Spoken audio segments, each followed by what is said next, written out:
Les addictions de Pierre Palmade étaient connues de tous et même des membres de la troupe des Enfoirés. Pour rappel, le 10 février dernier, l'humoriste de 54 ans s'est retrouvé impliqué dans un grave accident de la route, survenu en Seine-et-Marne, qui a fait 3 blessés graves. Depuis, les amis du comédien se sont fait plutôt discrets, évitant de réagir publiquement à cette sombre affaire. Il faut dire que certains membres de son entourage, à l'image de Michel Larocque, ont souffert de ses excès.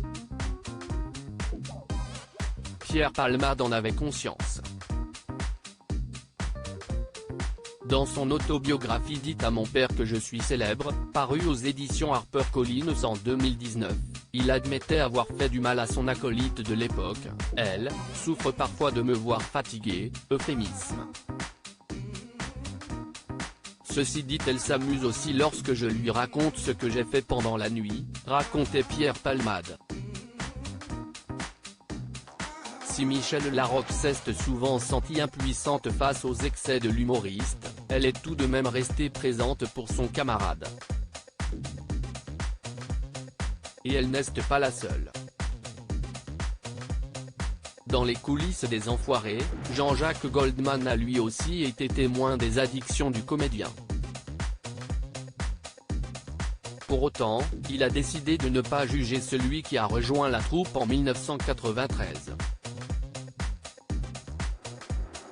Jean-Jacques m'a toujours pardonné, notamment lorsque j'arrivais dans un sale état pour le concert des Enfoirés. Il m'a pris sous son aile, s'était souvenu Pierre Palmade dans son livre paru en 2019. Et de relater une conversation qu'il a eue avec l'interprète de Comme toi, tu es plus abîmé qu'emmerdant, me disait-il. Aux yeux de l'humoriste, le père de Michael Goldman a d'ailleurs fait partie de ses substituts paternels très importants. Supérieur à Pierre Palmade, Muriel Robin, Michel Larocque, Véronique Sanson.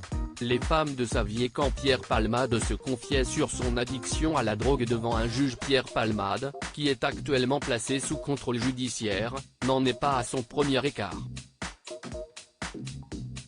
Emporté par la frénésie du succès au moment de faire ses premiers pas en tant que comédien, il s'est perdu dans la nuit parisienne et ses dérives. Résultat, en 1992, la police a mis la main sur un sachet de cocaïne caché dans sa table de chevet, comme l'a rapporté le Nouveau Détective le 22 février dernier. Convoqué devant le juge, le complice de Muriel Robin a détaillé ses habitudes destructrices. 5 grammes de poudre blanche par semaine, soit 7 ou 8 rails par jour.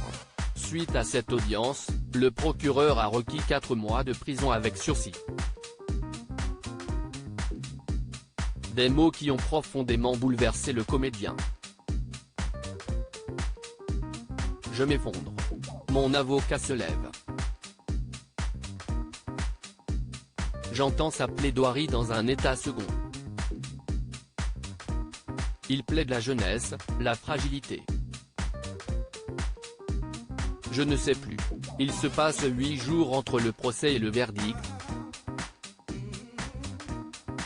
8 jours pendant lesquels j'ai sérieusement envisagé de mourir si on me parlait de prison. Même avec sursis, a écrit Pierre Palmade dans son autobiographie dite À mon père que je suis célèbre. Finalement, l'humoriste a été condamné à 10 000 francs d'amende. Crédit photo, Abaca.